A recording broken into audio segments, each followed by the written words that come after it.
Sejumlah kebijakan politik pemerintahan Presiden Joko Widodo dinilai bermasalah. Pembukaan keran ekspor pasir laut salah satunya. Kebijakan ini bahkan disebut bukan sekedar menjual pasir, namun sama artinya dengan menjual tanah air.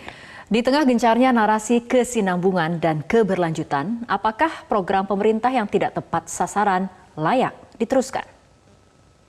Kalau saya melihat itu bukan hanya ekspor pasir ya, tetapi itu menjual tanah air namanya.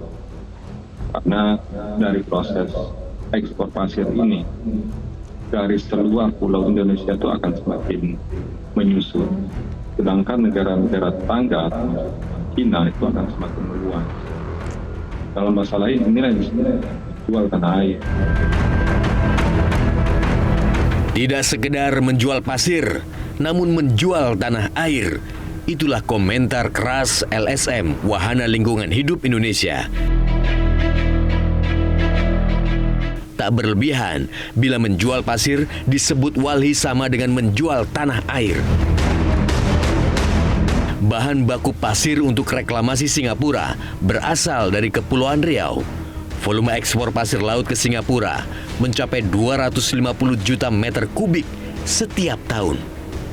Akibat masifnya pengerukan pasir laut, Pulau Nipah di dekat kota Batam nyaris tenggelam karena abrasi. Ekspor pasir laut hanya menguntungkan pengusaha, bukan menguntungkan rakyat jelata. Dari struktur peraturan pemerintah yang baru ini, itu ruangnya banyak sekali, Mbak. Banyak sekali celah yang bisa dimainkan.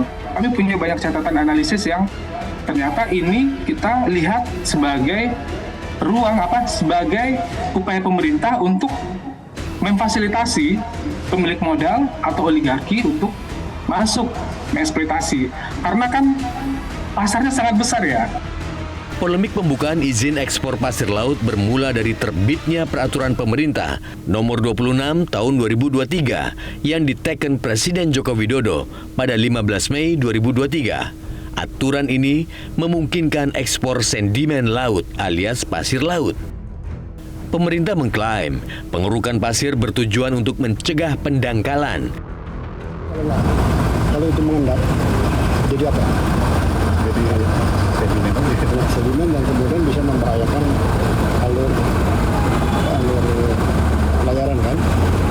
Tapi kalau dikeruk kan ada ongkosnya. Nah, berarti ada nilainya nih Pak. Kalau ada yang mau nggak? Pasti kan supply demand ada. Sedangkan Menteri Kelautan dan Perikanan menyebut ekspor pasir laut hanya akan menggunakan sedimentasi di beberapa titik dan akan dikaji sebelumnya. Ada permintaan reklamasi, ya di Surabaya ada permintaan reklamasi, di IKN ada permintaan reklamasi. Ngambil pasirnya dari mana? Ngambil buat reklamasinya dari mana? Mindahin pulau nggak boleh, boleh, tapi dari sedimentasi. Parpol pendukung pemerintahan juga menyetujui kebijakan Presiden Joko Widodo ini.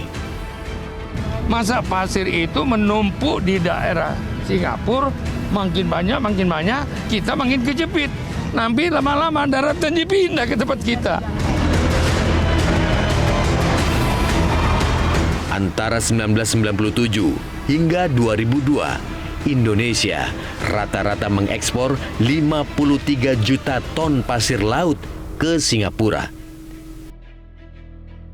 Dibandingkan luas daratan saat merdeka, saat ini luas daratan Singapura bertambah lebih dari 25%. Pada 2003, pemerintahan Presiden Megawati menutup keran ekspor pasir laut melalui surat keputusan memperindak yang saat itu dijabat Rini Sumarno. Namun penutupan itu memang berstatus sementara. Pada 2007, pemerintahan Presiden SBY mengonfirmasi kembali larangan ekspor pasir laut untuk melawan perdagangan ilegal. Ini butuh kesinambungan dan keberlanjutan. Personil dalam pemerintah bisa berganti, tapi perjuangan tak boleh berhenti. Masyarakat paham, narasi kesinambungan dan keberlanjutan belakangan terus digaungkan oleh Presiden Joko Widodo. Tujuannya agar masyarakat bersimpati terhadap kubu politik yang berkomitmen meneruskan program pemerintahan Presiden Joko Widodo. Yang jadi pertanyaan, bila ada program yang tidak tepat sasaran, apakah juga harus dilanjutkan? Serta meminta pemerintah untuk segera mencabut PP ini karena dampak yang ditimbulkan oleh PP ini ke depan akan sangat masif dan berbahaya bagi keberlanjutan laut kita. Kami di media dan sejak beberapa kali pertemuan dengan kami mencoba untuk beberapa kali menyampaikan kepada pemerintah bersama koalisi ya tentunya bahwasanya banyak sekali kebijakan-kebijakan pemerintah yang tidak sesuai dengan semangat keberlanjutan. Jadi pemerintah terutama Bapak Presiden seringkali kemana-mana menyampaikan bahwasanya negara Indonesia pemerintah sudah berada di halaman yang sama untuk bagaimana mengatasi krisis iklim, kemudian mengatasi deforestasi, menjaga lingkungan laut dan segala macam, tapi itu tidak terlihat. Sejumlah program pemerintahan Presiden Joko Widodo tengah jadi sorotan. Program subsidi mobil listrik misalnya ditengarai tidak tepat sasaran. Pasalnya, subsidi mobil listrik diberikan kepada kelompok masyarakat yang tidak membutuhkan. Begitu pula dengan strategi pembiayaan pembangunan melalui utang. Tercatat, hingga Maret 2023, pemerintahan Presiden Joko Widodo menumpuk nominal utang publik hingga 7.800 triliun rupiah, naik 3,2 kali lipat dari awal menjabat pada 2014. Salah satu pemicu utang jumbo pemerintahan Presiden Joko Widodo adalah proyek infrastruktur yang masif. Sejak 2015 hingga 2022, pemerintahan Joko Widodo menggelontorkan 3.800 triliun rupiah untuk membangun jembatan, jalan tol, bandara, dan sebagainya. Ekonomi ada masalah dalam negeri luar negeri, tadi saya bicarakan utang besar. Mas Haye tadi mengatakan utang besar ya. Setahun bayar bunga dan utang lebih 1.000 triliun. Terbesar dalam sejarah Indonesia yang merdeka.